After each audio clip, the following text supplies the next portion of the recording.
There's a little failure pile I keep. Not a metaphor. A real pile. Guns that looked reliable until they met real life. One choked on mixed ammo. One acted tough until the mags got dirty.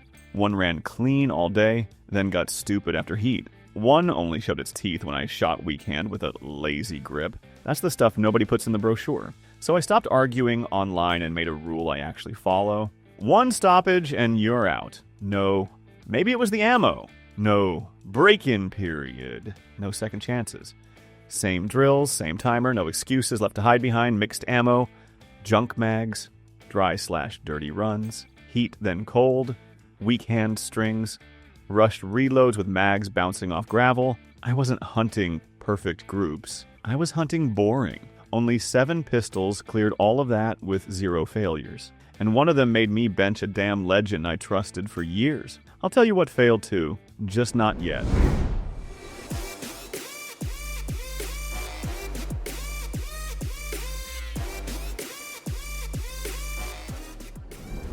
The Sig Sauer P226 wasn't supposed to do anything that morning. It sat in the bag like the old spare tire you forgot you owned. January cold. Steel benches felt like a frozen tongue. Everybody had their newest carry pistols laid out like phones. Dots, comps, stipple jobs, the whole look-at-me circus. I unzipped my bag and dropped the P226 on the bench, and it landed with that heavy, honest thunk. Some kid grinned. "You carrying a boat anchor now?" "Yeah," I said. "Pretty much." Big grip, old controls. Decocker sitting there like a reminder from a decade when people still trained to double action on purpose. No fresh oil, old mags, mixed ammo, whatever was left in cans. First shot was double action out of the holster, then I pushed speed work until my fingers stopped listening. And the P226, it didn't perform, it didn't run great. It just kept eating, brass flying, slide cycling, like it hated excuses. 2 benches over, the fancy stuff started getting picky. One guy blamed ammo, another blamed mags. Everybody had a little explanation ready like a seatbelt. The SIG had nothing to say. By my 3rd run, the boat anchor kid stood behind me, watching the hits. Damn, that old thing still runs? Yeah, it ran. And I still hate that first double action pull. My hands are cold. No forgiveness, just work. And that's what pissed me off, because what came after that didn't have an old legend protecting it. It just had the same ugly test and nowhere to hide. That CZP10C price tag made me suspicious right away. $400 to $550 is where people start whispering best value, and I've learned that usually means the savings show up later, when you're tired and the gun gets ugly. So I brought it out, like I was looking for the seam, not to be fair, to catch it. I loaded the mags nobody babies, the ones with grit in the followers and little dents you pretend don't matter. I ran fast strings until my support hand got lazy, then forced reloads like I was mad at the timer. At one point, I screwed up on purpose, half-seated a mag, the kind of sloppy reload that usually buys you a lesson. That was the moment I waited for the value gun to punish me. It didn't. The P10C just snapped back into battery and kept stacking hits like it had rent due. No pause, no attitude. It didn't give me a single place to point my finger, and I hated that more than a malfunction. Honestly, that grip texture chews you up after a long session. Not cute, not aggressive, just annoying. And I still kept looking for the catch on the drive home, which is probably the whole problem.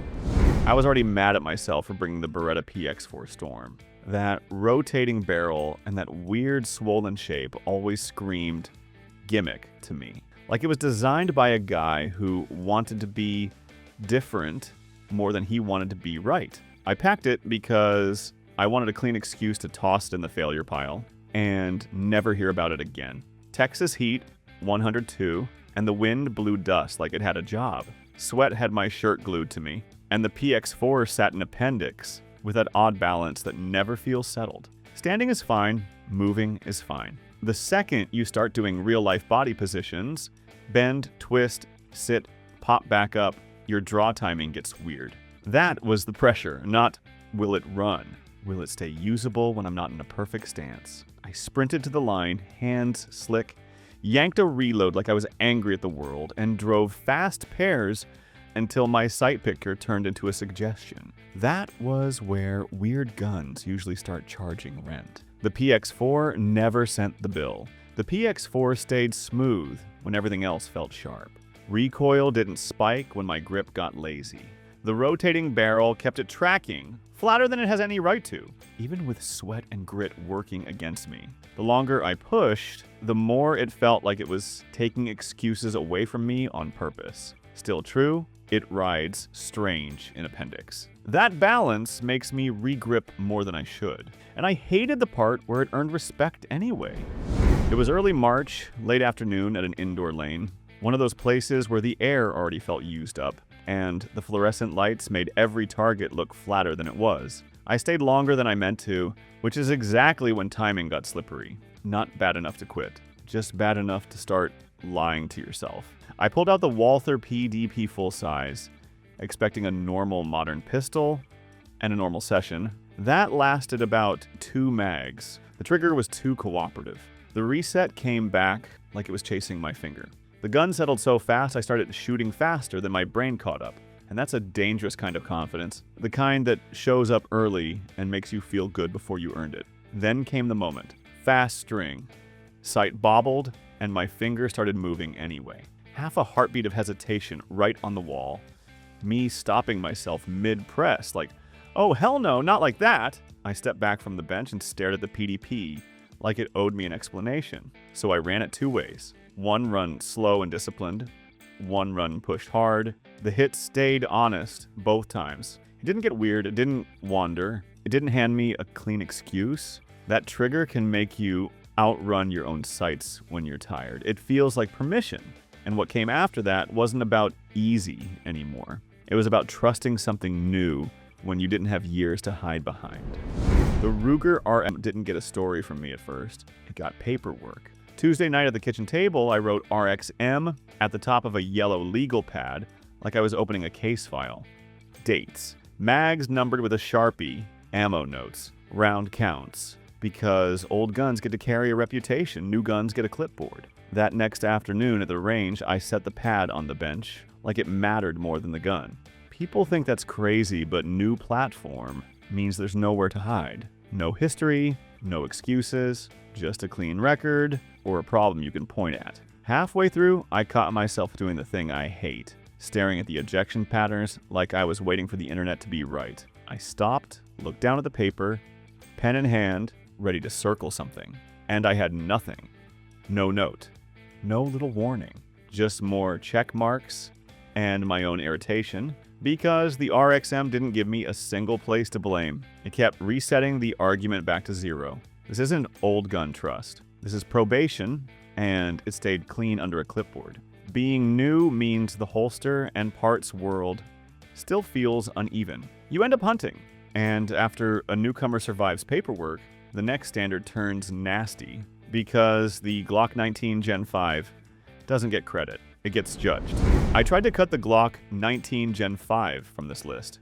Hard. I owned 3 over the years. I got sick of seeing it everywhere like it's the default answer for people who don't want to think. So I grabbed my current Gen 5 with one goal. Prove it was just average. Not special, just riding old reputation and lazy loyalty.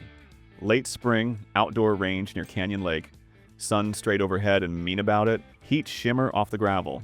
Sweat running into my eyes. This wasn't a fun range day. This was an audit. I ran a full morning of abuse, fast transitions until my eyes lagged, reloads while moving with hands slipping, weak hand strings when my grip got stupid. The kind of work that usually coughs up one little issue you can point at and go, there.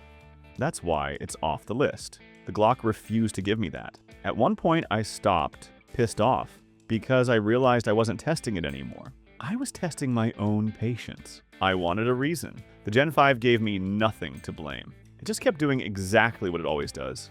Same feel, same rhythm, same results. Like the whole morning didn't deserve a reaction. Here's the flaw. In summer clothes, it prints more than the newer micro compacts when I'm trying to stay low profile. I tried my best to kick it off. I couldn't. And now it comes down to one pistol, the final cut. The one I tried to eliminate last and just couldn't make a case against. Last winter, I was at my buddy's place, knee-deep in his junk pile. Range bags, holsters, loose mags, half-crushed ammo boxes. The guy owned nicer pistols, louder pistols, stuff with personality. And every time we set a few aside for the weekend, he kept grabbing the same plain black case like it was glued to his hand. I laughed and asked him what the hell he was doing. He popped the latches, looked down at the M&P9 M2.0 compact, and said, "Because this is the one I stopped thinking about the fastest." That line hit harder than it should have, especially after that late afternoon indoor lane session, fluorescent lights, stale air, where the PDP felt a little too easy, and it got in my head. That weekend, the pattern got uncomfortable. Other guns had moments. One felt sharper, one looked better on the bench, one made a stronger first impression. Then something small started demanding attention. A workaround, a little mental tax. The M&P didn't. Draws felt natural. Handling stayed settled. It kept removing reasons to argue until the only thing left was ego. Only problem, that grip texture will sand your skin off by lunch. It doesn't care. That's why it's number one, not exciting, not flashy. It's the one you grab when you're sick of your own opinions. That plain black case makes the rest of the safe feel like a damn hobby. And I don't love how fast that happens. That's the list. Not best on paper, not my favorites, just the only 7 that made it through the same ugly run and never choked. And yeah, each one still has something that bugs me. A grip I don't love, a trigger I talk trash about, a carry annoyance that makes me swear at it in the truck. Flaws aren't failures. That difference is why this list exists. Now I want your receipts. What did you run? What ammo? What mags? What conditions? Dirty, dry, hot, cold, weak hand, rushed reloads. And if something finally coughed, say exactly where. Not the brand, the moment. I'm Steve. Keep your standards mean. The failure pile grows fast.